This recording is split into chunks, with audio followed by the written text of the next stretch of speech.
अतिशय महत्त्वाचा असा एक घटक आहे ज्या टॉपिकचं नाव आपल्याला आहे की अध्ययन संक्रमण. हे आपल्याला आज शिकायचं आहे. ठीक आहे. आज आपल्याला अध्ययनाचे संक्रमण हा घटक आपल्याला शिकायचं, ज्याला इंग्रजीमध्ये आपण ट्रान्सफर ऑफ लर्निंग असं म्हणतो. सर्वसाधारणपणे आपण थोडंसं पेंडेमिकचा जो काही कालावधी होता कोरोनामध्ये, आपल्याला कोरोनाचं संक्रमण झालं किंवा लागण झाली असं आपण म्हणायचं. ठीक आहे. कशाची तर कशाचं तर या ठिकाणी कोविडची या ठिकाणी लागण झाली, संक्रमण झालं असं म्हणायचं. म्हणजे एकापासून दुसरीकडं पसरणे, आपण सहसा त्याच्यासाठी संक्रमण होणे किंवा संक्रमित होणे असा आपण शब्दशः त्याचा अर्थ काढत असतो. मग आता या ठिकाणी आपला जो घटक आहे तो घटक आहे अध्ययनाचं संक्रमण. म्हणजे एका ठिकाणी घेतलेल्या ज्ञानाचा दुसरीकडे कसा याचा उपयोग होतो किंवा दुरुपयोग होतो हे आपल्याला आजच्या लेक्चरमध्ये शिकायचंय. याला आपण काय म्हणतो? ट्रान्सफर ऑफ लर्निंग, म्हणजे अध्ययनाचं संक्रमण होणे. ठीक आहे. एका ठिकाणचं अध्ययन दुसऱ्या ठिकाणी फायदेशीर ठरणे किंवा या ठिकाणी तोट्याचं ठरणे, ह्या गोष्टी आपल्याला आजच्या लेक्चरमध्ये पाहायचंय. मग यामध्ये फक्त बाकीच्या इतर गोष्टी सारखंच या ठिकाणी ज्ञान, कौशल्य, सवयी याचं एका ठिकाणचा उपयोग दुसऱ्या ठिकाणी होतो का, हे आपल्याला अध्ययनाचं संक्रमण कशा पद्धतीने होतो हे आजच्या या टॉपिकमधून शिकायचं आहे. ठीक आहे. हा, आता तर सुरुवातीला आपण ढोबळमानाने हे तर शिकलं की या ठिकाणी पसरणे म्हणजे अध्ययनाचा उपयोग दुसरीकडे होतो का, हा आपण सर्वसाधारणपणे संक्रमण म्हणून त्याचा अर्थ घेतो. परंतु एक मानसशास्त्रीय भाषेमध्ये अध्ययनाचं संक्रमण कसं होतं हे आपल्याला आज शिकायचंय. ठीक आहे. आता तुम्ही जे काही प्रश्न वगैरे करत आहात पुस्तकाला घेऊन, एक शेवटचे 5 मिनिटांमध्ये त्याविषयीचं मी थोडंसं विस्तारित सांगतो. ठीक आहे. का बरं थोडंसं आपण लवकर घेतोय? कारण या ठिकाणी आपल्याला सिलेबस पण कंप्लीट करायचा आहे. ॲक्च्युली हा टॉपिक आपल्याला 2 दिवस घेणार आहेत. आजचा दिवस आणि उद्याचा दिवस, हे 2 लेक्चर या ठिकाणी अध्ययनाचे संक्रमण या घटकावरती जाणार आहे. ठीक आहे. मग शेवटचे जे काही 10 मिनिट आहेत ना, तुमच्या ज्या काही शंका कुशंका असतील मनातल्या, त्या आपण शेवटच्या 10 मिनिटावरती डिस्कस करूयात. सगळ्या तुमच्या प्रश्नांचं उत्तर देण्यासाठी मी बांधिले. आता पहिल्यांदा हे आपल्याला समजून घेणं गरजेचं आहे की यामध्ये अध्ययन संक्रमण या घटकावरती TET साठी किती प्रश्न येऊ शकतात. प्रत्येक वर्षी या घटकावरती 1 ते 2 प्रश्न असतात म्हणजे असतात. एकूण 9 वेळा TET झालेली आहे आणि पेपर 1 पेपर 2 असं मिळून 19 वेळा जवळपास या टॉपिकवरती प्रश्न विचारलेले आहेत. ठीक आहे. म्हणून आपल्यासाठी हा घटक अतिशय महत्त्वाचा म्हणता येईल. 1 मार्क मिळून आपल्याला 30 मार्क भेटणार आहेत. ओके. चला, थोडंसं मानसशास्त्रीय भाषेमध्ये अध्ययन संक्रमण म्हणजे काय हे आपण शिकूयात. आपण ढोबळमानाने समजून घेतलं की अध्ययन म्हणजे एका ठिकाणचं अध्ययनाचं किंवा अभ्यासाचा दुसरीकडे फायदा होणे, संक्रमण होणे असं म्हटलं. पण मानसशास्त्रीय भाषेमध्ये अध्ययनाचं संक्रमण होणे म्हणजे काय, तर अध्ययनाचं संक्रमण म्हणजे काय, एखाद्या परिस्थितीमध्ये मिळवलेलं ज्ञान, उदाहरणासाठी आपण शाळेत मिळवलेलं ज्ञान असेल, कौशल्य असेल, किंवा कुठल्याही एखाद्या परिस्थितीमध्ये मिळवलेलं ज्ञान किंवा कौशल्य असेल, किंवा सवयी असतील, वृत्ती असेल किंवा तंत्र असेल, त्याचा दुसऱ्या परिस्थितीत अनुकूल किंवा प्रतिकूल किंवा काहीही नाही असा परिणाम होत असेल तर त्याला म्हणतो आपण अध्ययन संक्रमण होणे. डोक्यावरून गेला असेल. आता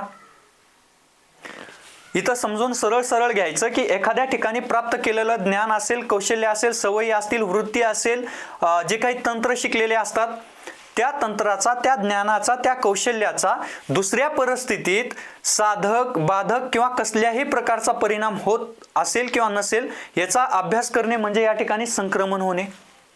ठीक आहे. याचं या ठिकाणी अध्ययन करणे म्हणजे काय होतंय, अध्ययनाचं हे संक्रमण होतं असं म्हणता येईल. पॉझिटिव्ह, निगेटिव्ह आणि 0 असेल. ठीक आहे. म्हणजे या ठिकाणी अनुकूल, प्रतिकूल आणि कसलाही परिणाम होत नसेल त्यालाही या ठिकाणी संक्रमण म्हटलं जातं. ओके.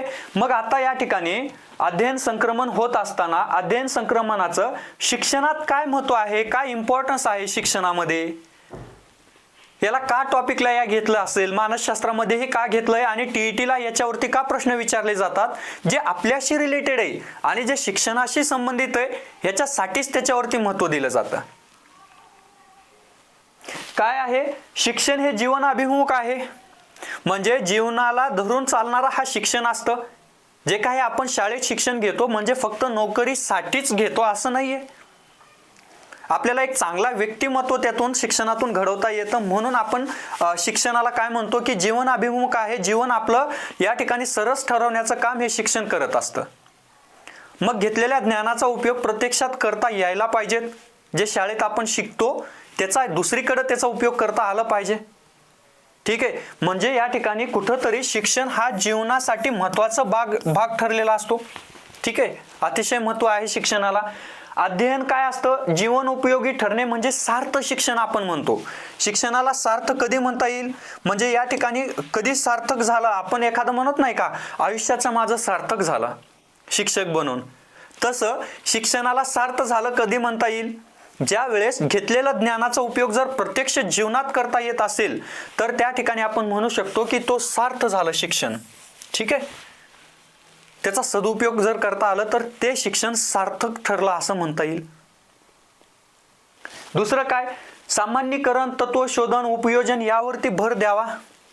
सामान्यीकरण म्हणजे तेच की घेतलेल्या ज्ञानाचा प्रत्यक्ष व्यवहारात उपयोग करणे म्हणजे सामान्यीकरण. एका विषयाचा दुसऱ्या विषयाशी या ठिकाणी फायदा करून घेणे म्हणजे सामान्यीकरण, जनरलायझेशन. उपयोग करून घेतलं पाहिजे. गणितीय संकल्पनेचा विज्ञानातल्या संकल्पना ज्यावेळेस आपण सोडवत असतो त्यावेळेस त्याचा त्या गणितीय क्रियांचा त्या ठिकाणी विज्ञानात पण उपयोग करता येतो. म्हणजे ज्यावेळेस संकल्पना तुमच्या क्लिअर होतात त्यावेळेस त्याचा फायदा दुसऱ्या विषयात करता येणं म्हणजे सामान्यीकरण आहे. ठीक आहे. तत्व शोधणे, प्रत्येक गोष्टीच्या मागचं काय तत्व असेल, हेतू काय असेल हे समजून घेणे. उपयोजन, उपयोग करता येणे प्रत्यक्षामध्ये, ह्या सगळ्या बाबीमध्ये फायदा होतो. शाळा म्हणजे काय आहे? शाळा म्हणजे एक समाजाचं प्रतिबिंब आहे. समाजाची एक छोटी प्रतिकृती जी आहे ती शाळा असते.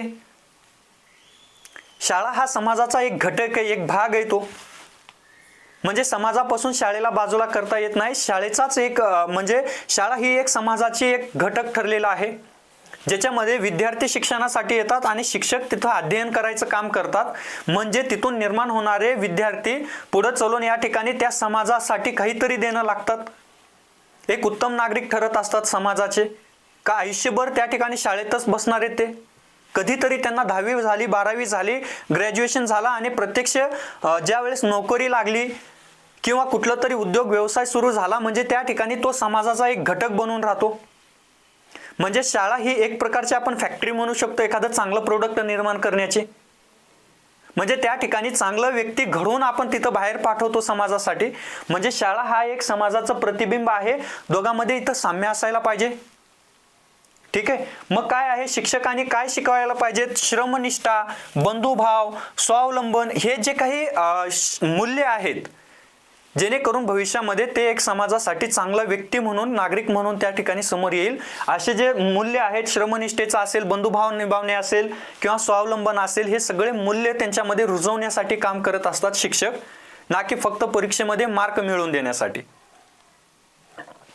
ठीक आहे. मग अध्ययन संक्रमण होत असेल तर ज्ञान अद्यावत आणि प्रभावी होतं. म्हणजे ज्या वेळेस अध्ययन संक्रमण होतं ह्याचा अर्थ आहे की त्याचं ज्ञान हे वाढत जातं, ज्ञान अपडेट होत जातं. या ठिकाणी ज्ञान अद्यावत होतं आणि प्रभावी होत असतं.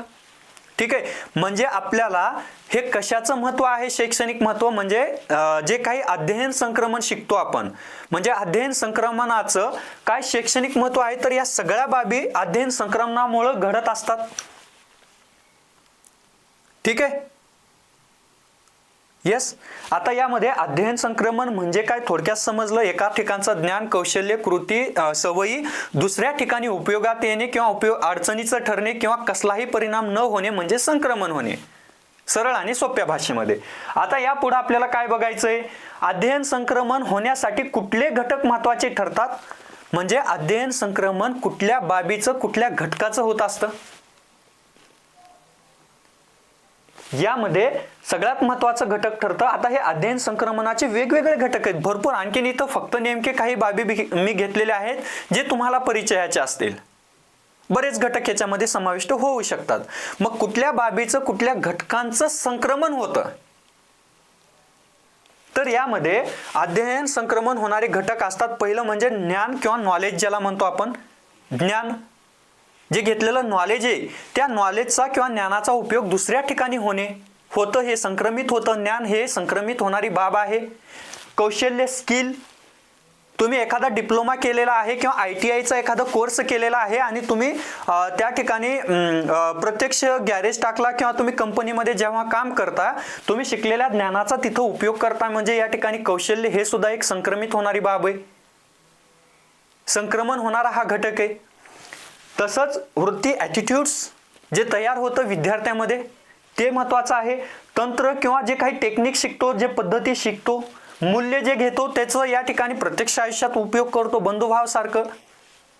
ठीक आहे. त्याच्यासोबत निष्ठा किंवा दृष्टिकोन, श्रमनिष्ठा ठेवायला पाहिजे, कामावरती आपण प्रामाणिक राहायला पाहिजे. हे जे काही मूल्य असतील, श्रमनिष्ठा असेल, दृष्टिकोन असेल, बघण्याचा पाहण्याचा दृष्टिकोन, हे सगळ्या बाबीचं, या सगळ्या घटकांचं संक्रमण घडत असतं. मग आपल्याला जर असा प्रश्न आला की संक्रमण कुठल्या गोष्टींचं होतं किंवा कुठल्या बाबींचं होतं, तर ह्याच्यामध्ये आपल्याला हे घटक सांगता येतील. ज्ञान, कौशल्य, वृत्ती, तंत्रपद्धती, मूल्य, दृष्टिकोन, निष्ठा, या सगळ्या बाबीचं संक्रमण घडत असतं. हे सगळं अध्ययन संक्रमणाचे घटक ठरतात महत्वाचे. ठीक आहे. अपडेटेड, तुम्हाला अद्ययावतचा अर्थ काय होतो? अपडेटेड. आपण एखादा आपला मोबाईल बघा, आता थोडंसं 4-6 महिने वापरल्यानंतर आपल्याला अपडेशन करा म्हणताय, ॲप वगैरे अद्ययावत करणे. ठीक आहे. म्हणजे काय, ज्ञान हे त्याच ठिकाणी थांबत नाहीये, ज्ञान हे या ठिकाणी वाढत वाढत जातं, ते अद्ययावत होत जातं. 21व्या शतकाला आपण सुरुवात करण्या अगोदर इंटरनेट म्हणजे काय किंवा हे जे मी या पद्धतीनं तुम्हाला शिकवू शकतो हे पहिलं नव्हतं. पण हे शिकवत असताना हे ज्ञानाचं अद्ययावत झालेलं आहे, अपडेशन आहे. अध्यापनाचं हे अध्यापन करत असताना हे अपडेटेड आहे. ठीक आहे. हे एक प्रकारचं टीचिंग एड्स मी वापरतोय, अध्यापन तंत्र साधने मी वापरतोय PPT स्वरूपामध्ये. ठीक आहे. हे एक अद्ययावत रूप आहे, साधं संकल्पना आहे. अद्ययावत म्हणजे अपडेटेड होणे. म्हणजे आता या ठिकाणी संक्रमणाचे एवढे घटक आपण या ठिकाणी पाहिलेले आहेत. आता यानंतर आपल्याला काय बघता येणार आहेत? मग अध्ययन संक्रमण होतं म्हणजे आपोआप घडणार आहे का? अध्ययन संक्रमण हे आपोआप घडेल का? कुठल्याही बाबीचा आपण लागण होत असताना काहीतरी कारण ठरतात ना. आपल्याला सर्दी पडसं जरी झालं तरी आपण विचार करतो की हे मला कशामुळे घडलं असेल. काय मी बाहेरचं पाणी पेलेलं आहे का? कोणाला सर्दी पडसं झालं त्याच्या बाजूला मी बसल्यामुळे झालं असेल, क्लायमेट चेंज झाल्यामुळे झालं असेल, पावसात भिजल्यामुळे झाले असेल. म्हणजे काहीतरी बाबी, काहीतरी अटीमुळे या ठिकाणी घडलेलं असेल ना. म्हणजे यामध्ये संक्रमण जेव्हा अध्ययनाचं घडत असतं त्यावेळेस अशा कुठल्या तरी बाबी आपल्याला कारणीभूत ठरतात संक्रमण होण्यासाठी. मग संक्रमण होण्यासाठी काही बाबींची अटी असते, काही आवश्यक अटी असतात, ह्याच्याशिवाय या ठिकाणी संक्रमण घडणे थोडंसं कठीण होतं. मग कुठल्या बाबीमुळं संक्रमण घडतं, काय गरजेचं असतं त्यासाठी? पहिली गोष्ट, पूर्व आणि वर्तमान स्थितीमध्ये साम्य असायला पाहिजेत. असं नाही की या ठिकाणी पहिल्याची स्थिती वेगळी आहे ना आताची स्थिती, असं नाहीये. दोन परिस्थितीमध्ये साम्य असायला पाहिजे, दोन ज्ञानामध्ये साम्य असायला पाहिजेत, तर अध्ययन घडून येतं, या ठिकाणी संक्रमण घडून येत असतं. ओके. म्हणजे या ठिकाणी परिस्थितीमध्ये साम्य असायला पाहिजेत, पहिल्याच्या आणि नंतरच्या परिस्थिती, दोन्ही परिस्थितीमध्ये साम्य असायला पाहिजे. जे पूर्वज्ञान घेणार आहेत त्याच्यामध्ये आणि आत्ता ज्ञान घेणार आहेत त्यामध्ये काहीतरी बाबीचं साम्य असायला पाहिजेत. दुसरं म्हणजे विषयामागचं तत्व समजणं गरजेचं आहे. ज्या विषयाचं संक्रमण होणार आहे त्या विषयाच्या मागं तत्व कुठलं आहे, काय बाबी आहेत हे समजणं गरजेचं आहे. भले ते तंत्र शिकू तुम्ही, कुठल्या बाबी अद्ययावत म्हणजे शिकत असताना कुठलंही टेक्निक्स असतील, काय बाबी आपण अध्ययन करत असतो त्याच्या मागचं तत्व समजणं गरजेचं आहे. दुसरं म्हणजे सामान्यीकरण क्षमतेचा विकास होतो. जनरलायझेशन म्हणजे प्रत्यक्ष आयुष्यात वापर करण्यासाठी ज्या बाबी असतात किंवा जे कौशल्य असतात त्याचा इथं विकास होतो. ठीक आहे. सामान्यीकरण क्षमतेचा इथं विकास होतो. या संक्रमणामुळे हे घडतं. ध्येयनिष्ठ कृती असणे गरजेचे आहे. जे काही कृती करत असतो त्याला ध्येय असायला पाहिजे. ध्येय जर असेल तर त्याचं संक्रमण सोपं होतं, लवकर होतं. ठीक आहे. दुसरं आणखीन सैद्धांतिक किंवा वास्तविक अभ्यास असणं गरजेचं आहे, ना की हवेमध्ये नाही. परिस्थितीला धरून असायला पाहिजे, बेस किंवा आधार असायला पाहिजेत, तर त्या ठिकाणी संक्रमण घडून येतं. कल्पनाशक्तीमध्ये किंवा कल्पना जगामध्ये वावरणाऱ्या काही बाबी असतील मग त्याचं संक्रमण करणं थोडंसं कठीण जातं. आणखीन काय म्हणता येईल, अध्ययन करता हा चिकित्सकपणे विचार करणारा असायला पाहिजे, म्हणजे त्याचं विचार शक्ती ही चिकित्सकपणे असायला पाहिजे, त्याच्या मागचा तर्क आणि अनुमान काढणारी त्याची वृत्ती असायला पाहिजेत, मग संक्रमण हे सोपं होतं. म्हणजे एकंदरीत पूर्व आणि वर्तमान परिस्थितीत साम्य पाहिजे, विषयामागचं तत्व महत्त्वाचं आहे, सामान्यीकरण क्षमतेचा विकास झाला पाहिजेत, ध्येयनिष्ठ कृती असणे गरजेचं आहे, सैद्धांतिक वास्तविक अभ्यास गरजेचं असतं.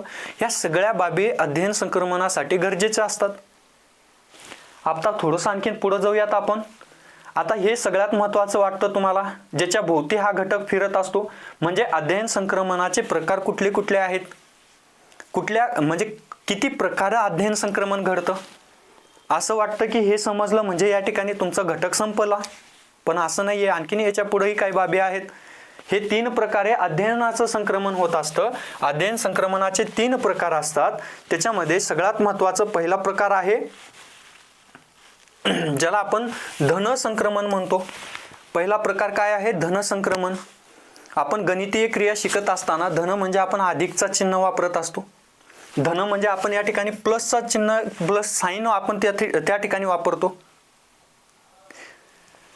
संक्रमण म्हणजे पसरणे किंवा एका ठिकाणचा उपयोग दुसऱ्या ठिकाणी होणे किंवा त्याचा विपरीत किंवा चांगला परिणाम होणे किंवा शून्य परिणाम होणे म्हणजे संक्रमण होणे. आता इथं तुम्हाला आणखीन संक्रमणाचा चांगला अर्थ लक्षात येईल. धन संक्रमण म्हणजे या ठिकाणी ऋण संक्रमण आणि शून्य संक्रमण हे 3 प्रकार आहेत. आता यातला एक प्रकार म्हणजे या ठिकाणी समजूया धन संक्रमण. ज्या वेळेस पूर्वी शिकलेला एखादा घटक किंवा पूर्वच्या शिक्षणामुळे नवीन शिक्षण सुलभ होते, म्हणजे एका ठिकाणी घेतलेल्या ज्ञानाचा उपयोग दुसऱ्या ठिकाणी जर सकारात्मक होत असेल तर त्याला आपण म्हणतो धन संक्रमण.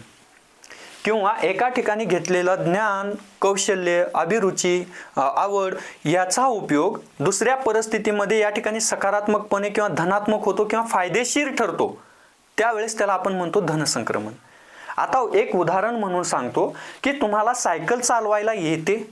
प्रत्यक्ष आयुष्यातलं उदाहरण इथं घेतोय की जर तुम्हाला सायकल चालवायला आली तर तुम्हाला स्कूटर चालवताना त्या सायकल चालवण्याचा कुठंतरी तुम्हाला फायदा होतो. सायकल चालवणे हे तुमचं पूर्व शिक्षण झालं, पूर्व ज्ञान झालं, पूर्व कौशल्य झालं. मग त्याचा उपयोग तुम्ही काय करता, स्कूटर चालवत असताना ब्रेक कसा दाबायचा किंवा स्वतःचं संतुलन बॅलन्स कसा बनवायचा, इथं तुम्हाला त्याचा फायदा झाला. कशाचा, तुम्ही सायकल शिकलेली आहे परंतु स्कूटर चालवत असताना कुठंतरी या ठिकाणी सायकल चालवल्याचा फायदा होतो. ज्यांना या ठिकाणी सायकल चालवता आलेली नाही त्यांना स्कूटर चालवण्यासाठी थोडंसं कठीण जातं, पण ज्या लोकांनी या ठिकाणी सायकल चालवलेली असेल त्यांना आरामात त्या ठिकाणी कुठंतरी बॅलन्स स्वतःला करायला आणि कुठं ब्रेक मारायचं, कसं हँडल धरायचं ह्या गोष्टीचं त्याला ज्ञान येईल. म्हणजे याला म्हणतो आपण धन संक्रमण झालं. या ज्ञानाचा उपयोग इथं स्कूटर चालवताना झाला. त्याच पद्धतीने बऱ्याच बाबी संस्कृत भाषेचे जे काही शब्द आहेत ते मराठी भाषेमध्ये ॲज इट इज संस्कृत भाषेतून मराठीत आलेले. मग ज्या वेळेस आपण संस्कृत भाषा शिकलेली आणि संस्कृत भाषेतले काही शब्द आहेत ज्याच्यामुळे आपल्याला मराठी शिकत असताना त्या शब्दाचा संस्कृत भाषेचा उपयोग मराठी शिकत असताना झालेला आहे. म्हणजे याला म्हणतो आपण त्याला फायदा झाला. स्कूटर चालवताना सायकल शिकल्याचा फायदा झाला किंवा मराठी शिकत असताना संस्कृत भाषेतील शब्दांचा इथं फायदा होतो, म्हणजे याला म्हणतो आपण धन संक्रमण झालं. त्या ज्ञानाचं, त्या कौशल्याचं दुसरी परिस्थिती किंवा दुसरं शिक्षण घेत असताना त्याला फायदा होणे म्हणजे धन संक्रमण. ठीक. आता दुसरी गोष्ट काय आहे, ऋण संक्रमण. ऋणला आपण वजा चिन्ह वापरतो म्हणजे कमी होणे, डिक्रीज होणे, अडथळा निर्माण होणे. ज्या वेळेस पूर्वी घेतलेलं ज्ञान हे नवीन ज्ञानासाठी अडथळा तयार करतो किंवा जेव्हा एखादी नवीन बाब शिकत असताना पूर्वी शिकलेली बाब अडथळा ठरत असेल, अडचणीची ठरत असेल तर त्या ठिकाणी त्याला आपण म्हणतो की त्या ज्ञानाचा या ठिकाणी काहीतरी या ठिकाणी बाधक परिणाम होतो, म्हणजे ऋण संक्रमण होतं, या ठिकाणी अडचणीचं ठरतं. आता याचं उदाहरण जर घ्यायचं झालं, मराठीचं व्याकरण जेव्हा तुम्ही शिकताय तर त्या ठिकाणी मराठी वाक्यरचना जी आहे ते इंग्रजीपेक्षा वेगळी आहे. ठीक आहे. कर्ता कर्म क्रियापद त्या ठिकाणी S + V + O अशी स्ट्रक्चर आहे. म्हणजे या ठिकाणी मराठीचं वाक्यरचना घेत असताना इंग्रजी वाक्यरचना ज्या वेळेस शिकतो तर ह्या वेळेस मराठी ज्ञान जे घेतलेलं आहे ते इंग्रजी शिकत असताना कुठंतरी अडथळा निर्माण होतो. म्हणजे आपण जर मराठी व्याकरणात सारखंच वाक्यरचना करायची म्हटलं इंग्लिशमध्ये तर ते वाक्य आपलं चुकणार आहे. म्हणजे या ज्ञानाचा तिथं कुठंतरी ऋणात्मक परिणाम होतो, कुठंतरी ते ज्ञान घेत असताना अडथळा निर्माण होतो. याला आपण ऋण संक्रमण म्हणतो. अध्ययनाचा इथं अडथळा निर्माण होतो. पूर्वी घेतलेला ज्ञान नवीन ज्ञान घेत असताना त्यांना अडथळा निर्माण करतोय, म्हणजे ऋण संक्रमण झालं या ठिकाणी. पहिलंच अध्ययन हा अडथळा ठरतो, ऋण संक्रमण. आता शून्य संक्रमण म्हणजे काय? शून्य संक्रमण म्हणजे या ठिकाणी आणखीन एक ह्याचं जर व्यवहाराचं ज्ञान जर घ्यायचं झालं, व्यावहारिक ज्ञान म्हणजे आपल्या परिचयातलं एखादं उदाहरण घ्यायचं झालं तर फॉर एक्झाम्पल साठी आपल्या इंडियामध्ये उजव्या बाजूने आपण या ठिकाणी ड्रायव्हिंग शिकलेली असते. आपलं हे कौशल्य आहे की उजव्या बाजूला उजवीकडून आपण या ठिकाणी ड्रायव्हिंग शिकत असतो.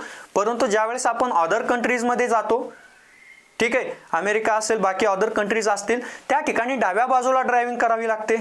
म्हणजे उजव्या बाजूने जी सवय लागलेली असते ड्रायव्हिंग करायची ती त्या ठिकाणी अडथळा ठरत असते. पूर्वीचं ज्ञान या ठिकाणी नवीन ज्ञानाला कुठंतरी अडथळा निर्माण करतो, म्हणजे ऋण संक्रमण. क्लिअर? आता या ठिकाणी झिरो ट्रान्सफॉर्मेशन काय आहे, या ठिकाणी शून्य संक्रमण काय आहे? पॉझिटिव्ह, निगेटिव्ह आणि हे झिरो आहे. आता झिरो म्हणजे काय? त्याचं साधकही नाही आणि बाधकही परिणाम नाही. म्हणजे त्याचा फायदाही नाही आणि त्याचा तोटाही नाही, नुकसान पण नाहीये, फायदा पण नाही, नुकसान पण नाही होत. म्हणजे त्या ज्ञानाचा काही कुठेही तारतम्य लागत नाही, कोणताही प्रभाव होत नाही, पॉझिटिव्ह और निगेटिव्ह कुठलाच परिणाम होत नाही. त्याला आपण म्हणतो शून्य संक्रमण होणे. मग आता याचे उदाहरण घ्यायचे झाले तर यामध्ये समजा इतिहास तुम्ही शिकलेले आणि ज्यावेळेस तुम्ही गणित शिकताय, आता इतिहास शिकलेला ना इतिहासाचा तुम्हाला गणितात फायदा आहे ना इतिहास शिकलेला त्याचा तोटा आहे. ते गणितामध्ये त्याचं काही घेणं देणंच नाहीये ना, तिथलं त्या कौशल्याचं कुठलंच घेणं देणं नाहीये, त्या ज्ञानाचं, त्या अध्ययनाचं तिथं साधक किंवा बाधक कुठलाच परिणाम होत नाही. त्याला आपण म्हणतो शून्य संक्रमण. एक व्यावहारिक उदाहरण किंवा आपल्या परिचयातलं घ्यायचं म्हटलं तर एखाद्याला धावता येतं, धावणे हे एक कौशल्य आहे, हे स्किल आहे. मग ते धावण्याच्या स्किलचं वाचन ज्यावेळेस शिकत असतो बालक किंवा विद्यार्थी, ते वाचन करत असताना त्या धावण्याचा कुठंतरी संबंध येतो का, किंवा त्या धावण्याचा परिणाम वाचनावरती काही होईल का, साधक किंवा बाधक? म्हणजे कुठंच तारतम्य लागत नाही, त्याला आपण शून्य संक्रमण म्हणतो. ठीक आहे, काही संबंध नसतो इथं. म्हणजे या तीन कन्सेप्ट आपल्यासाठी अध्ययन संक्रमणाला प्रश्न विचारले जातील तर या ठिकाणी या तीन बाबींचं महत्त्व आपल्याला समजणं गरजेचं आहे. धन संक्रमण म्हणजे साधक परिणाम होतो, ऋण संक्रमण म्हणजे बाधक परिणाम होतो, अडथळा निर्माण होतो, आणि शून्य संक्रमण म्हणजे ना साधक ना बाधक परिणाम होतो, त्याला आपण शून्य संक्रमण म्हणतो. यात काही अडचण आहे का? व्यवस्थितपणे प्रकार समजले, अर्थ समजलं, त्याचे उदाहरणं बघितलेत. हे असेच चार्ट आपल्या पुस्तकातून घेतलेले आहेत आपण. हे सगळं तिथून कंटेंट घेतलेलं आहे, अगदी क्वालिटी कंटेंट आहे. पुस्तक घेतलं नसेल तर घेऊन टाका, ऑर्डर करा. चला आता पुढचं बघूयात. आता फक्त अध्ययन संक्रमणाचे प्रकार बघितले आणि स्टॉप झालाय असं होणार नाहीये. आपला अभ्यास वाढवलेला आहे.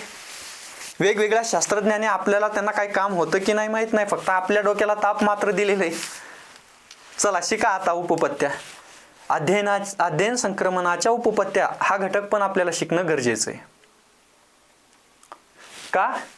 इथं प्रत्येक व्यक्तीने, प्रत्येक शास्त्रज्ञाने आपापल्या परीने त्या ठिकाणी कुठंतरी त्या उपपत्त्यावरती काम केलं आणि त्यांनी जे काही विचार यायचे, जसं आपण मानसशास्त्र शिकत असताना मानसशास्त्राच्या व्याख्या कशा बदलत गेल्या, मानसशास्त्राचे विचार प्रवाह कसे बदलत गेले काळानुरूप ते पाहत गेलं, त्याच पद्धतीने अध्ययन संक्रमणाच्या या उपपत्त्यांचं बदलतं रूप आपण इथं बघू शकतो.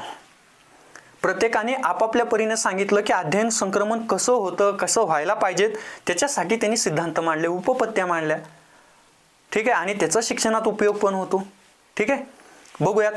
हे काय आहे? शक्तिवादी उपपत्ती जॉन लॉक यांची आहे, थिअरी ऑफ फॉर्मल डिसिप्लिन. ठीक आहे, ते एक शक्तिवादी उपपत्ती. सामान्यीकरण उपपत्ती आहे C.H. जड यांची. ध्येयनिष्ठ उपपत्ती बॅगले यांची आहे. द्विभागीय संक्रमण आहे या ठिकाणी गोपाल स्वामीचं. आरसा आणि चांदणीचा प्रकार. म्हणजे या वेगवेगळ्या प्रकारच्या उपपत्त्या आपल्याला या अध्ययन संक्रमणामध्ये शिकायचे. बघा, अगदी आपण सिक्वेन्शियल जातोय, अगदी आपण सिस्टमॅटिक जातोय की मानसशास्त्र हा एक पण पॉईंट तुमचा सुटणार नाही. ठीक आहे, एक एक उपपत्ती करून आपण बघूयात. अध्ययनाच्या उपपत्तीच नाही आहेत, अध्ययन संक्रमणाच्या सुद्धा या 4-5 उपपत्त्या आहेत, ते शिकणं गरजेचं आहे. अगदी छोट्या छोट्या आहेत, समजण्यासारख्या आहेत. आता पहिली उपपत्ती म्हणजे शक्तिवादी उपपत्ती. शक्तिमान आठवत असेल तुम्हाला, शक्तिमान हे की नाही, गरगर फिरलं की ताकद आल्यासारखं वाटायचं. यामध्ये शक्तिवादी उपपत्ती कशाशी संबंधित आहे? इथं काय म्हणलंय, शक्ती कुठल्या असतात? थोडंसं ट्रिकी जायचं आपण, थोडंसं आपण पण सिस्टमॅटिक जायचं, अंडरस्टँडिंग करून जायचं की कुठल्या अध्ययन संक्रमणाच्या उपपत्त्या आहेत, कुठल्या अध्ययनाच्या उपपत्त्या आहेत, कुठल्या अध्यापन पद्धती आहेत, ह्या सगळं आपण सिस्टमॅटिक जायचं. बुद्धिमत्तेच्या सुद्धा उपपत्त्या आहेत, त्याचे प्रकार वगैरे वेगवेगळे आहेत. मग आज जी आपण शिकणार आहेत अध्ययन संक्रमणाची उपपत्ती आहे, त्याला शक्तिवादी उपपत्ती असं म्हणतो. आता शक्ती काय आहेत, शक्ती काय आहे हे कोणी मांडलं? जॉन लॉक यांनी मांडलं. बऱ्याच पुस्तकात दिलंय आणि बऱ्याच पुस्तकात ह्याचा उल्लेख केलेला नाहीये. ठीक आहे, आपल्याला जेवढा सोर्स मिळाले त्याच्यातून आपण सांगू शकतो की या ठिकाणी शक्तिवादी उपपत्ती ही जॉन लॉक यांनी मांडलेली आहे. आता ह्याचा उद्देश काय आहे या शक्तिवादीचा? तर मानसिक शक्तींना वळण लावणे. मानसिक शक्ती, जशा आपल्या बाकीच्या शक्ती असतात, ताकद असतात, शरीराचे अवयव असतात, तसे मानसिक अवयव असतात, मानसिक शक्ती आहेत. मग मानसिक शक्ती काय आहेत? विचारशक्ती ज्याला म्हणतो आपण, नाही का, विचारशक्ती, स्मरणशक्ती, तर्कशक्ती. शक्ती का लागतं यांच्या मागे बरं? ह्या आपल्या मानसिक शक्ती आहेत. आपल्या मनाला किंवा मानसिक प्रक्रियेला हे ताकद द्यायचं कामं करत असतात, म्हणून आपण त्याला विचारशक्ती, स्मरणशक्ती, या ठिकाणी आपण तर्कशक्ती, अनुमानशक्ती असं वापरत असतो. ह्या ठिकाणी मानसिक शक्ती ज्या आहेत त्याच्यासाठी ही शक्तिवादी उपपत्ती असं नाव त्याला पडलेलं आहे. बाकी इथं कुठलं शक्तिमानाच्या नावावरून हे शक्तिवादी नाही, तर ज्या मानसिक शक्ती असतात त्याच्याशी संबंधित आहे. आता ह्याचा उद्देश काय होता की मानसिक शक्तींना वळण लावायचं. बघा किती छान आहे. आपल्या मनातले जे काही विचार असतील, कल्पना असतील, त्या ठिकाणी तर्क असतील, यांना सवय लावायची चांगली, म्हणजे अध्ययन संक्रमण असं यांचं म्हणणं होतं या ठिकाणी. ह्याच्या मार्फत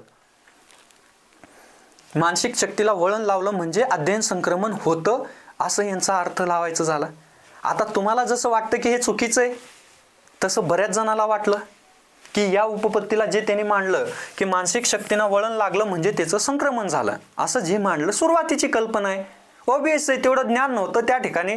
बऱ्याच वर्षा काळानंतर या ठिकाणी आपण उपपत्त्या कसं सिद्धांत वगैरे बदलत गेले, थेरीज वगैरे बदलत गेल्या, बिग बँग थेरीज पासून. म्हणजे काय आहे की या ठिकाणी सुरुवातीला मांडलेली तेवढं त्यांना नॉलेज किंवा तिथलं तेवढे घटक, हे प्रत्येक विज्ञान, प्रत्येक प्रयोगात हेच घडत गेलेले, ते बदलत चाललेले आहेत सिद्धांत. हे सगळ्यात अगोदर मांडलं होतं. या ठिकाणी त्यांनी मानसिक शक्तींना वळण लावणे म्हणजे या ठिकाणी संक्रमण होतं असं जे म्हणलेलं आहे ते इथं चुकीचं ठरवलेलं आहे. नंतर मानवी मनातील मानसिक शक्ती जसं स्मरणशक्ती, तर्क, अवधान, विचारशक्ती या स्वतंत्र असतात असं त्यांचं म्हणणं. त्या विशिष्ट अभ्यासाद्वारे बलवान बनवतात. जसं शरीराला व्यायाम करून आपण ताकदवान म्हणतो, तसं या ठिकाणी हे जे स्मरण, अवधान असेल, तर्क असेल, विचारशक्ती असेल, त्याला विशिष्ट जर व्यायाम केलं, विशिष्ट जर सराव केला तर त्याला चांगलं बलवान बनवता येतं असं यांचं म्हणणं होतं. मग याच्यासाठी त्यांनी हे उपपत्ती मांडलेली होती, शक्तिवादी उपपत्ती. बौद्धिक अभ्यास आणि मानसिक शक्तींचा व्यायाम होतो. मग हे व्यायाम कसा करायचा? काय मान हलवल्यामुळं या ठिकाणी विचार क्षमता वाढणारी? मग ह्याचं काय असतं की बुद्धीला बौद्धिक अभ्यास जेव्हा करत असतो तेव्हा या ठिकाणी या शक्तींचं या ठिकाणी बलवान होतात, ताकदवान होतात म्हणणे. म्हणजे तुम्ही तर्क आणि अनुमान सारखे गणित किंवा आकृत्यासारखे आपण प्रश्न सोडवतो किंवा ध्यान धारणा करतो, त्या ठिकाणी तिथं आपली विचारशक्ती किंवा अवधान क्षमता तिथं स्ट्रॉंग होते. हे काही अंशी सत्य आहे. जसं शरीराचा व्यायाम आहे तसं मानसिक प्रक्रियांचा सुद्धा व्यायाम असतो. बलवान करता येतं, विचारशक्ती बलवान करता येतात. ठीक आहे, ही सुरुवातीची उपपत्ती होती. ह्याच्याविषयी मग ह्याला जर आपण थोडंसं बघितलं की ह्याचे मुख्य वैशिष्ट्य काय, तर इथं मानसिक शक्ती हे स्वतंत्र असतात. मानसिक शक्ती ह्या एकत्रित नाही, हे वेगवेगळ्या आहेत, स्वतंत्र आहेत. मग ते विचार असेल, अवधान असेल, या ठिकाणी तर्क असतील, ह्या वेगवेगळ्या शक्ती आहेत, वेगवेगळे डिपार्टमेंट झालेले आहेत मानसिक शक्तीचे, ते एकत्रित नाही आहेत.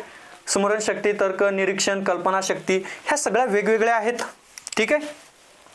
पुढं व्यायामासारखा त्याला सराव गरजेचा असतो. संक्रमण हे आपोआप घडतं असं त्यांचं म्हणणं होतं. अध्ययन संक्रमण हे आपोआप घडून येतं. मानसिक प्रक्रियेचं जर या ठिकाणी योग्य वळण लावलं तर संक्रमण आपोआप घडतं, त्याला काही वेगळं करायची गरज नाही असं त्यांचं म्हणणं होतं. जर एखाद्यानं गणित, लॅटिन, व्याकरण, तर्कशास्त्र जर ह्या विषयाचा अभ्यास केला, कुठल्या कुठल्या गणिताचा, लॅटिन, व्याकरण, तर्कशास्त्र जर ह्या विषयाचा जर अभ्यास केला तर त्यांचं असं म्हणणं होतं की ज्या मानसिक प्रक्रिया आहेत त्या अधिक तीव्र शक्तिशाली होतात आणि ऑटोमॅटिक त्या ठिकाणी अध्ययन घडून येतं, अध्ययन संक्रमण होतं. जर तुम्हाला एवढ्या विषयावरती कमांड असेल तर, असं त्यांचं म्हणणं या ठिकाणी होतं. पण हे सर्रास चुकीचं होतं. गणितातील तर्कशास्त्राचा अभ्यास केल्याने काय होतं बघा. आता त्यांचं असं म्हणणं होतं, उदाहरण दिलंय मी इथं समजण्यासाठी, की गणितातलं जर तर्कशास्त्र तुम्हाला व्यवस्थित आलं तर विद्यार्थी उत्तम निबंध लिहू शकतील असं गृहीत धरलं जायचं. चुकीचं वाटतंय ना कुठंतरी, हा तर्क अनुमान चुकीचा वाटतो ना, की कुठंतरी ते गणितातलं एखादे कौशल्य शिकलं तर निबंध लिहिता येईल का, आपोआप निबंध लिहायला येईल का, या कौशल्याचं कुठंतरी तारतम्य लागतं का. पण नाही, त्यावेळेस त्यांनी मांडलेली थेरीज या ठिकाणी चुकीची होती. कडाडून आपले थॉर्नडाईक साहेबांनी पण टीका केली, विल्यम जेम्स यांनी टीका केली ह्याच्यावरती. चांगलं आपल्या उपपत्त्या मांडून असं सांगितलं की हे किती चुकीचं सांगितलंय तू, बरं आपोआप घडत असतात का कुठं अध्ययन संक्रमण, काहीतरी तारतम्य असायला पाहिजे ना. या ठिकाणी हे इथं याच्यावरती त्यांनी टीका केलेली होती. हे असं होणं शक्य नाहीये. मग आपल्याला टीका आणि मर्यादा बघूयात. या शक्तिवादी उपपत्तीवरती टीका कोणी केली किंवा मर्यादा काय आहेत. पहिलं तर विल्यम जेम्स असतील, थॉर्नडाईक असेल, याच्यापेक्षा आणखीन वेगवेगळ्या मानसशास्त्रज्ञांनी आपले सिद्धांत, थेरीज मांडले आणि ह्या उपपत्तीवरती प्रश्नचिन्ह निर्माण केले. त्यांनी काय म्हणायचे, वेद पाठ केले, जर वेद, ऋग्वेद वगैरे पाठ केले, वेदातले पाठ केले तर ह्याचा अर्थ प्रमेय ऑटोमॅटिक समजणार आहेत का गणिताचे. ऋचा पाठ केली, वेद पाठ केलं तर गणितातले सिद्धांत तुम्हाला ऑटोमॅटिक पाठ होणार आहेत का, असं होऊ शकेल का, नाही. म्हणजे तिथं सांगितलेलं काय आहे, वास्तवात अध्ययन संक्रमण हे आपोआप होत नाही. आपोआप घडून येणार आहे का, नाही, तर तो विशिष्ट अटीवरती अवलंबून असतं. मग कुठल्या बाबी गरजेच्या असतात अध्ययन संक्रमणासाठी, काही अटी त्यांनी सांगितल्या, काही कारणं सांगितले की ज्याच्यामुळं अध्ययन संक्रमण घडतं. मग काय आहे, ज्ञानातलं साम्य असायला पाहिजे, उपपत्तीची समज असायला पाहिजे, तर त्या ठिकाणी संक्रमण घडून येईल. असं कुठलाही तार जोडायचं इथं प्रयत्न तिथं केलेला होता आणि त्यावरती विल्यम जेम्स थॉर्नडाईक यांनी या ठिकाणी कडाडून टीका केलेली होती. प्रश्न आपल्याला असं विचारला जाऊ शकतो, शक्तिवादी उपपत्तीवरती टीका कोणी केली. मग त्यावेळेस विल्यम जेम्स थॉर्नडाईक यांचे नाव तुम्ही प्रकर्षाने घ्यायचे. किंवा शक्तिवादी उपपत्तीचे वैशिष्ट्य काय आहे, तर तिथं हे येईल, वास्तवात म्हणजे अध्ययन संक्रमण हे आपोआप घडून येतं असं म्हटलेलं एक वैशिष्ट्य होतं, ते चुकीचं ठरतं आपल्याला. चला, तर या ठिकाणी पहिली शक्तिवादी उपपत्ती होती. आता दुसरी उपपत्ती कुठली आहे, दुसरी उपपत्ती कुठली आहे, तर ह्याचं नाव आहे समान घटक उपपत्ती. अंडरस्टँड होतंय का बाउन्स होतंय, अंडरस्टँड होतंय ना, हा समजलं पाहिजे. नाही समजत तिथं आपण नक्कीच तुमच्या शंका घेऊयात. अध्ययन संक्रमण म्हणजे काय, अध्ययन संक्रमणाचे प्रकार बघितले, अध्ययन संक्रमणाचे घटक पाहिले. आता अध्ययन संक्रमणाची उपपत्ती बघत असताना ही दुसरी उपपत्ती आहे जे आपल्याला शिकणं गरजेचं आहे. ठीक आहे.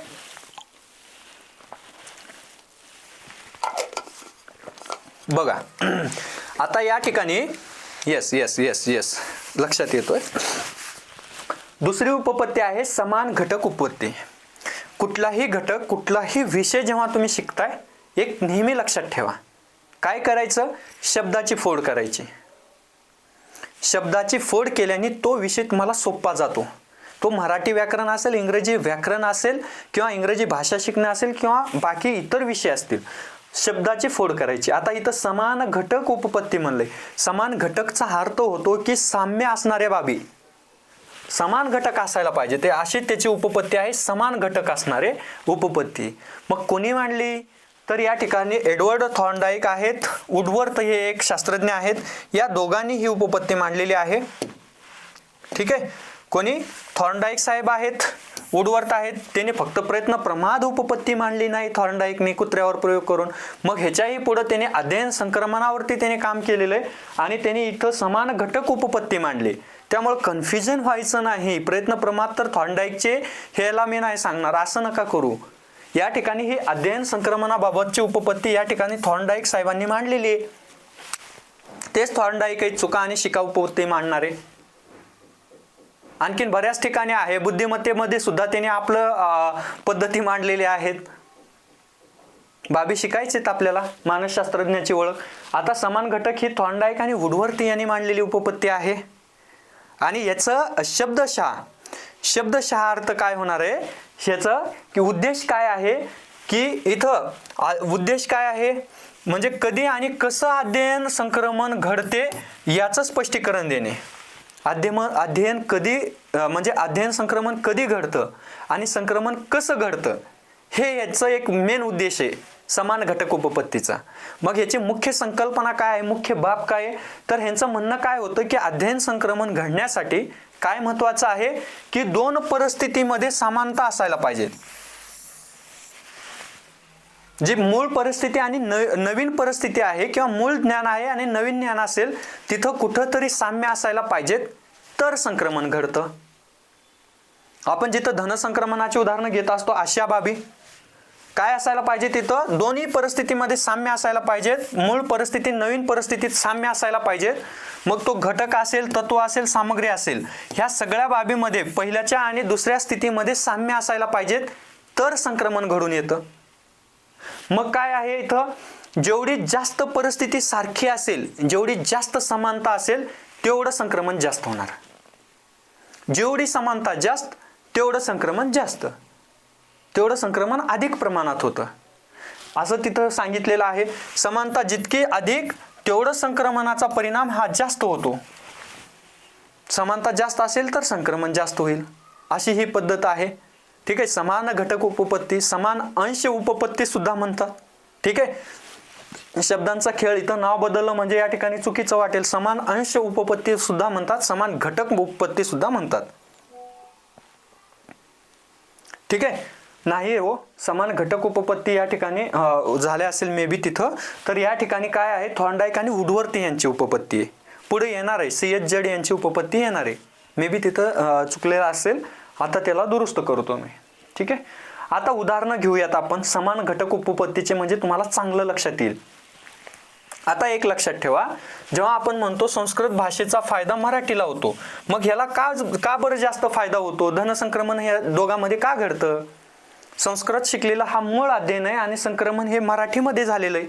मग हे होण्यामागचं कारण काय आहे, समानता काय होती की संस्कृतचा व्याकरण, संस्कृत भाषेची शब्दरचना, त्याची लिपी ही सारखी होती, म्हणून इथं या भाषेचं संक्रमण जास्त झालं.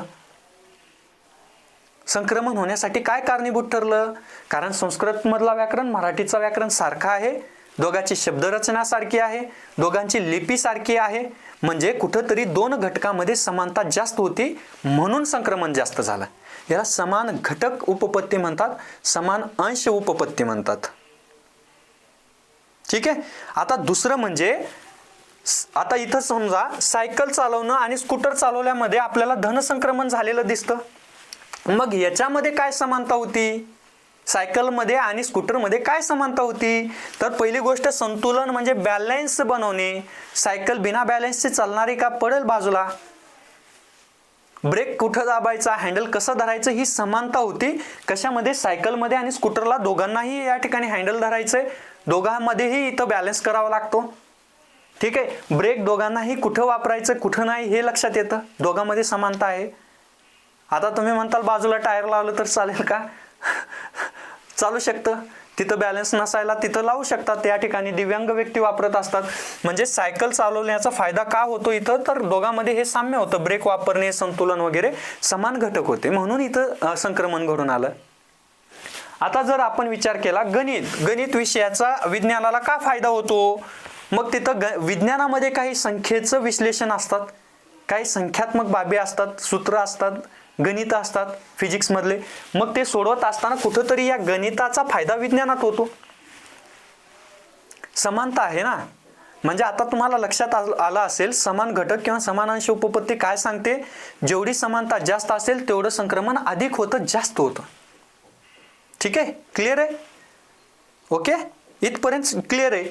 आता ह्याच्यात काही अवघड असण्यासारखा भाग नव्हता. आणखीन एक उदाहरण होतं बघा, जर तुम्ही टायपिंग शिकलेला असेल आणि मग ते टायपिंग शिकलं तर ईमेल करणं तुम्हाला सोपं आहे ना, कारण त्या ठिकाणी जे काही टाईपरायटर तुम्ही वापरलं त्याची सवय लागलेली आहे, म्हणून ईमेल करता येतं इझिली. दोघांमध्ये समानता होती. असे बरेच उदाहरणं मी दिलेत पुस्तकामध्ये, पण प्रत्येक उपपत्तीचे उदाहरणं दिलेले आहेत. आता काय म्हणता येईल प्रयोग. हे प्रयोग म्हणजे काय, आता थॉर्नडाईक साहेबांनी उपपत्ती मांडली नाही तर त्यांनी त्याला खोटारडं ठरवण्यासाठी त्या जॉन लॉकच्या शक्तिवादी उपपत्तीला या ठिकाणी खोडून काढण्यासाठी बरेच प्रयोग केले, बरेच. त्यामध्ये काय आहे आपल्याला महत्त्वाचं म्हणजे थॉर्नडाईकने रेषाखंड असेल, वजन असेल, शब्दपाठ असेल, अक्षरे खोडणे असेल, यासारख्या वेगवेगळे प्रयोग करून त्याने असं सिद्ध केलं समानता असेल तरच संक्रमण होतं, आपोआप घडत नाही. त्याला समानता असणं गरजेचं आहे.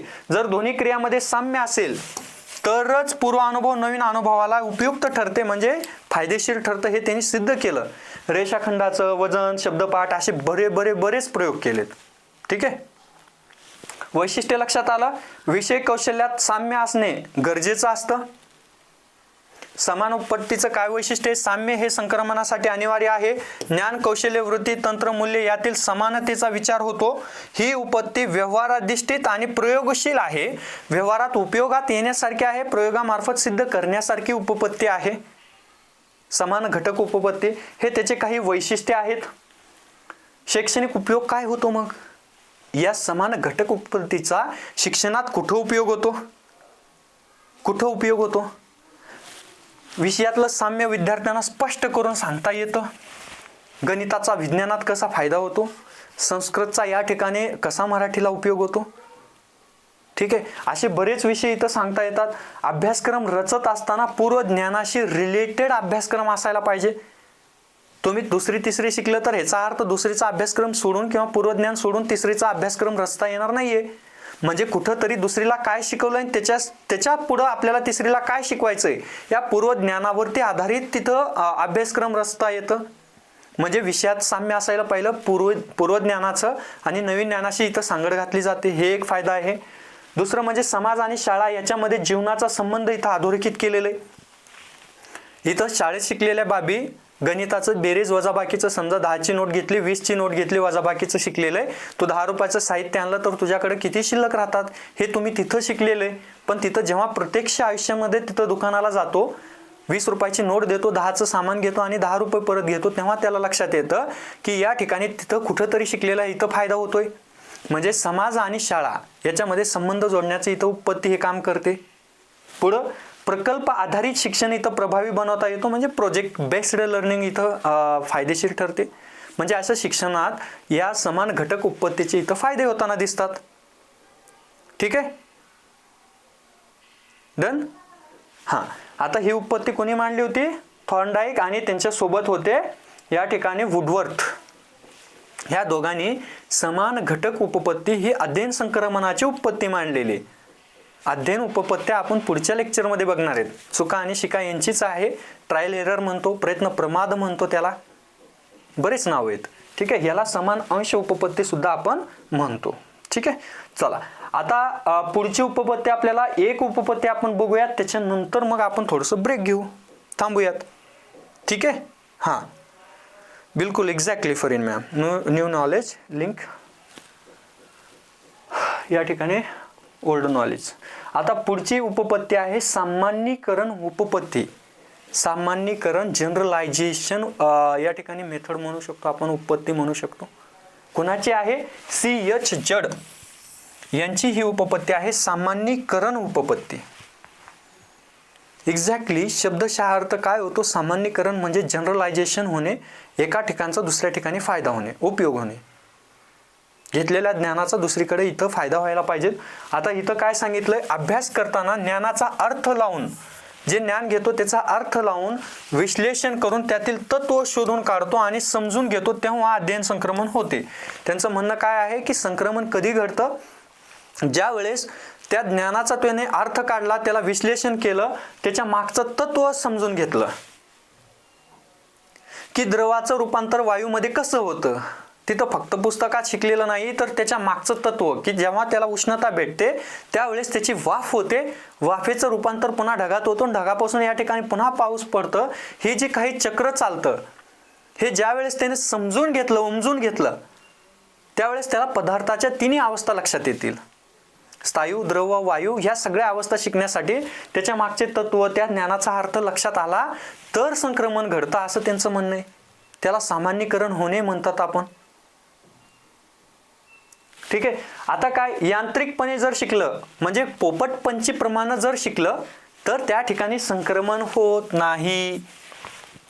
ठीक आहे. प्रकाशाची किरणे सरळ रेषेत धावतात.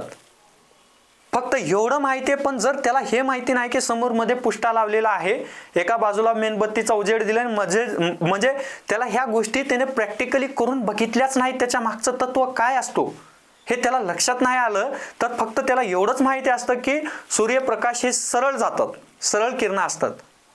पोपटपंचीला महत्व नाही, तर तत्व समजलं पाहिजे तेव्हा जाऊन संक्रमण होतं, असं या ठिकाणी सामान्यीकरण उपपत्तीमध्ये C.H. जड यांनी हे मांडलेलं आहे.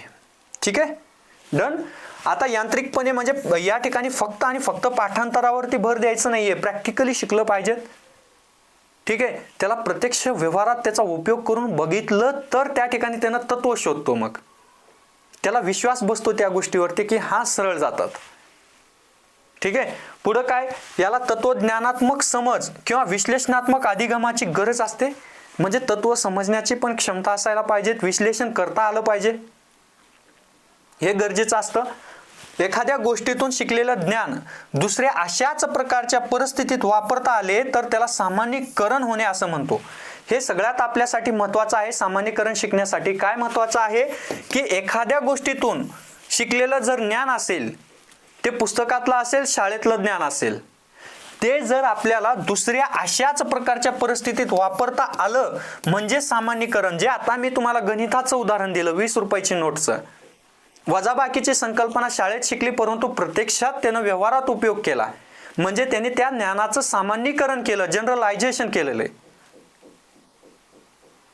ओके, तर या ठिकाणी याला सामान्यीकरण म्हणतो. तिथं तत्वज्ञान आणि विश्लेषण हे महत्वाचं ठरतात. क्लिअर आहे? क्लिअर आहे? हे सामान्यीकरणाची उत्पत्ती कोणी मांडली? C.H. जड यांनी मांडलेली आहे. आता याच्यानंतर आपल्याला आणखीन काय करावं लागेल, ह्याचं मुख्य तत्व काय होतं की या ठिकाणी त्यांचं म्हणणं असं होतं की हे जेव्हा तत्व मांडलं सामान्यीकरण, तर ह्यांचं म्हणणं होतं की केवळ परिस्थितीच्या किंवा विषयाच्या सारखेपणावरती संक्रमण अवलंबून नाही. म्हणजे जे थॉर्नडाईकने, वुडवर्थने जी उत्पत्ती मांडली होती समान घटक, त्यांचं म्हणणं काय होतं इथं C.H. जड यांचं, की सामान्यीकरण उत्पत्ती मांडत असताना त्यांचं म्हणणं असं होतं की फक्त परिस्थिती किंवा विषयाच्या, फक्त ह्याच विषयाच्या सामान्य म्हणजे या ठिकाणी सारखेपणावरती संक्रमण अवलंबून नाही, तर त्याच्या मागचं तत्व समजलं पाहिजे तर संक्रमण घडतं. फक्त समान परिस्थिती आहे किंवा समान बाबी आहेत म्हणून संक्रमण नाही घडत, त्याच्या मागे त्याला तत्व काय आहे हे समजणं गरजेचं आहे, तेव्हा संक्रमण होतं. म्हणजे विद्यार्थी नव्या परिस्थितीत त्या विषयाचा अभ्यास कसा करायचा, क्रिया कशी वापरायची यावरती अवलंबून असतं. जर त्या ठिकाणी माहिती आहे, मागचं ज्ञान त्याला जर माहिती असेल तर त्याचा उपयोग पुढच्या ज्ञानामध्ये तो करू शकतो या ठिकाणी. ठीक आहे, तत्व माहिती झालं तर. आता ह्याच्यासाठी C.H. जडनी एक प्रसिद्ध प्रयोग होता जे तुम्हाला बाकी ठिकाणी कुठं भेटणार नाही, जे आपल्या पुस्तकात भेटेल तुम्हाला. C.H. जडचा एक प्रयोग आहे. मग C.H. जड यांनी काय केलं होतं, 2 विद्यार्थ्यांच्या गटावरती हा प्रयोग केला होता. विद्यार्थ्यांचे 2 गट बनवले आणि त्यांच्यावरती हा प्रयोग केला. त्यावरती ह्यांनी हा प्रयोग केला होता. C.H. जडचा हा प्रयोग आहे 2 मुलांच्या गटावरचा. मग त्यांनी काय केले, विद्यार्थ्याचे 2 गट बनवले.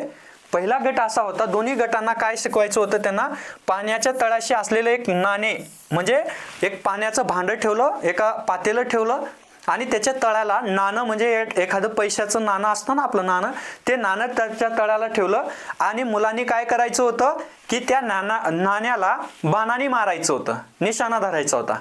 हा एक प्रयोग होता. पातेल्यामध्ये नाणं ठेवलंय पाण्यामध्ये आणि त्याला बाणाने त्याच्यावरती निशाणा लावायचा आहे. मग काय होतं, हे बाणाने भेदण्याचं हे कार्य दिलं होतं. आता एका गटाला त्याने काय शिकवलं होतं ज्याला तत्व सांगितलेलं आहे. कशाचं तत्व सांगितलं एका गटाला विद्यार्थ्याच्या, की प्रकाशाचं वक्रीभवन म्हणजे प्रकाशाचे किरण कशा पद्धतीने बदलतात. प्रकाशाचं वक्रीभवन हे तत्व त्यांनी एका गटाला समजून सांगितलं की प्रकाशाचे किरण या ठिकाणी, समजा या भांड्यावरती या पद्धतीने जर प्रकाशाचे किरण पडले तर इथं येणार आणि इथून इथं येतील. म्हणजे प्रकाशाचं वक्रीभवन कसं घडतं हे एकाला सांगितलं, एका गटाला सांगितलं.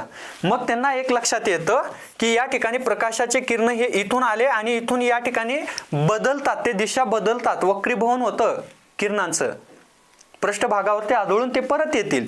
हे एका गटाला सांगितलं. आणि दुसऱ्या गटाला केवळ एवढंच सांगितलं की तुम्हाला बाण मारायचंय, त्या नाण्याला बाण मारायचं एवढंच सांगितलेलं आहे. त्यांना हे तत्व नाही सांगितलेलं, हे नियम त्यांना शिकवलेलं नव्हतं. मग काय झालं असेल प्रयोगांती? ह्या दोन्ही गटावरती तर सेम प्रयोग होता, परंतु काय झाला अंती परिणाम असा झाला की ज्यांना तत्व माहिती होतं किंवा नियम माहिती होतं त्यांनी अचूक बाण मारला. कारण त्यांना ते नियम शिकवला होता की कुठं जाऊन त्या ठिकाणी सूर्यकिरण पडतात, प्रभावीपणे त्या ठिकाणी त्यांनी मांडलं, कारण त्यांना त्या गोष्टीचं ज्ञान होतं. मग त्यांनी व्यवस्थित मांडलं. आणि ज्यांना माहिती नव्हतं त्यांनी या ठिकाणी चुकले. ज्यांना माहिती होतं, तत्व माहिती होतं, त्यांनी अचूक बाण मारला. असा हा जो प्रयोग होता CS जडचा, माझ्या मनाचा मी प्रयोग सांगत नाही, CS जड यांनी प्रत्यक्षामध्ये प्रॅक्टिकली हा प्रयोग करून बघितला आणि त्याच्यावरून त्यांनी असं सांगितलं की ज्यांना तत्व माहिती होतं त्यांना या ठिकाणी संक्रमण होणे सोपं जातं. ठीक आहे. असं या ठिकाणी CS जड यांची ही जी सामान्यीकरण उपपत्ती ही CS जड यांची आहे. मग आता बरेच उदाहरणं आहेत जे इथं मला नाही वाटत की इथं गरजेचं आहे. विद्यार्थ्यांना विज्ञानाच्या प्रयोगातलं तापमान वाढल्याने द्रवाची स्थिती कशी बदलते ह्याच्यासाठी मग घरचा अनुभव वगैरे घेता येतं. ओके, म्हणजे असे बरेच उदाहरणं त्यामध्ये दिलेले आहेत समजण्यासाठी. ठीक आहे, क्लिअर आहे इथपर्यंत? येस. आता आपल्याला थोडंसं पुढे जावं लागेल. त्याचं वैशिष्ट्य काय होतं या सामान्यीकरणचं? फक्त कृती नाही, त्यामधील तत्व शोधणं गरजेचं आहे, नियम कारण शोधणं गरजेचं होतं. हे का घडलं, कशामुळे घडतं हे जर जेव्हा माहिती होतं त्यावेळेस संक्रमण होतं. सामान्यीकरण ही संज्ञात्मक प्रक्रिया आहे. संज्ञात्मक कॉग्निटिव्ह थेअरी कशाला म्हणतात? जे बुद्धीशी रिलेटेड आहे, तत्वज्ञानाशी, विचार प्रक्रिया, लक्ष केंद्रित करणे, निर्णय क्षमता, समस्येची सोडवणूक, ह्या सगळ्या बाबी कशात येतात? संज्ञात्मक मध्ये. ठीक आहे. बौद्धिक क्षमतेचा हा बाब आहे संज्ञात्मक म्हणजे कॉग्निटिव्ह. म्हणजे त्यांचं म्हणणं असं आहे सामान्यीकरण हे असं नाही घडत, ते संज्ञात्मक आहे, ते एक बुद्धीचा भाग आहे. हे सगळ्यांना शक्य आहे का तत्वज्ञान शोधणे, तत्व शोधणे? किती जण असं करू शकतात? तुमच्या माझ्यापैकी बऱ्याच जणांनी रट्टा मारूनच परीक्षा पास झालेले आहेत. तत्व शोधून कधी आपण शिकलेलं आहे का? असतील काही जण, मोजके असतील. यामध्ये सामान्यीकरण कशाची प्रक्रिया आहे तर एक संज्ञात्मक आहे, ही एक बौद्धिक प्रक्रिया आहे. प्रयोग, विश्लेषण करणे, चर्चा, प्रकल्प याच्या माध्यमातून हे शिकवलं पाहिजे. त्यांचं म्हणणं काय आहे की कुठलाही घटक शिकवत असताना, विषय शिकवत असताना कशा माध्यमातून शिकवलं तर सामान्यीकरण होतं? जेव्हा प्रयोग मांडले जातील, विश्लेषण केलं जाईल, ज्यावेळेस चर्चा, प्रकल्प याच्या माध्यमाने जर शिकवलं तर त्या विषयाचं सामान्यीकरण होईल, तत्व लक्षात येईल. क्लिअर? अध्ययन हे अधिक चिरस्थायी आणि सखोल आणि संक्रमणक्षम बनते. ह्या वाक्याचं थोडंसं स्पष्टीकरण करतो. ज्यावेळेस तुम्ही समजा या ठिकाणी प्रयोगामार्फत शिकलं, विश्लेषणामार्फत शिकलं, चर्चामार्फत, प्रकल्पावरून जर शिकलं तर ते ज्ञान चिरकाळी का टिकतं? आता तुम्हाला एक लक्षात आलं असेल, जेव्हा आपण, आता मला माहित नाही किती जणांना विज्ञानाचं प्रयोग दाखवलेलं होतं, ते एक सूक्ष्मदर्शी पहिल्यांदा यायची शाळेमध्ये जिल्हा परिषदेच्या, आणि त्याच्या खाली मास्तर आमचं फक्त आपले सर हे सांगायचे की कांद्याचा एखादी पापुद्रा तिथं लावायचं एका चिपवरती आणि तिथं डोळा फक्त एक 5-10 सेकंदासाठी डोळा लावून बघायचं की त्याच्या पेशी कशा असतात. हे मला आठवतं, हे माझा अनुभव आहे की तिथं आपण बघायचं या ठिकाणी पेशीचा आकार या ठिकाणी असा षटकोनी आकाराचे दिसायचे काही.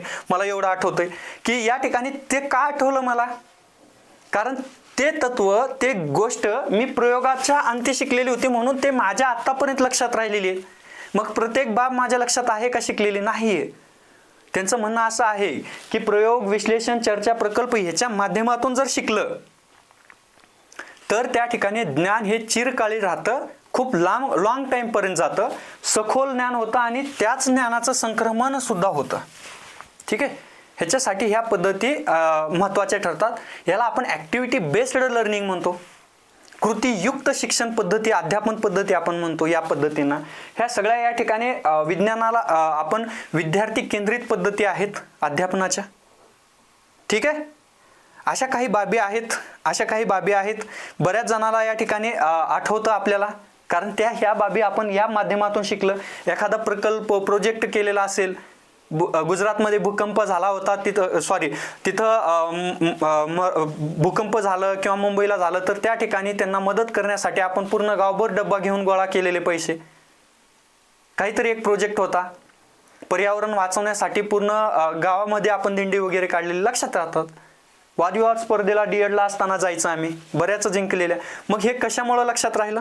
प्रत्यक्षात त्याचा उपयोग केल्यामुळं, ठीक आहे। चला आता ह्याच्या पुढे थोडंसं आपण बोलूयात। शैक्षणिक उपयोग, नवीन ज्ञान देताना त्यामागचं तत्व समजलं पाहिजेत, त्यामागील तत्व लक्षात आले पाहिजेत। का आणि कसे या प्रश्नाचं उत्तर देण्यावरती भर द्यावा, ना की पोपटपंची।